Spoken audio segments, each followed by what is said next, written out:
আপনি যদি 25,000 টাকা বাজেটের মধ্যে একটি নতুন ফোন কিনতে চান তাহলে এই ভিডিওটা স্কিপ করবেন না। কারণ আজ আমি দেখাবো এমন 3টা ফোন যেগুলো এই বাজেটে একদম বেস্ট। ক্যামেরা এবং গেমিং সহ সবকিছুই বেশ স্মুথ চলবে।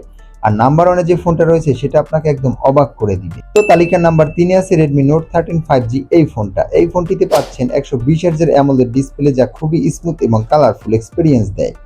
পারফরম্যান্সের জন্য এতে আছে Dimensity সিরিজের প্রসেসর যা ডেইলি ইউজ আর লাইট গেমিং এর জন্য বেশ ভালো। আর 108 মেগাপিক্সেলের ক্যামেরা থাকায় ছবি তুললেও বেশ ভালো রেজাল্ট পাবেন। সব মিলিয়ে এই ফোনটি একটি ব্যালেন্স প্যাকেজ বলা যায়। নাম্বার 2 তে আছে Samsung Galaxy M34 5G এই ফোনটা। এই ফোনটির সবচেয়ে বড় আকর্ষণ হলো 6000 mAh এর বিশাল ব্যাটারি।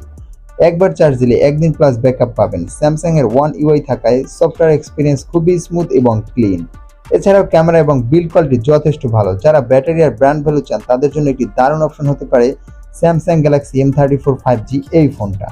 আর তালিকার নাম্বার 1 এ আছে iQOO Z9 5G। এই ফোনে আপনি পাচ্ছেন শক্তিশালী Dimensity 7200 প্রসেসর যা এই বাজেটে গেমিং এবং অসাধারণ পারফরম্যান্স দিবে।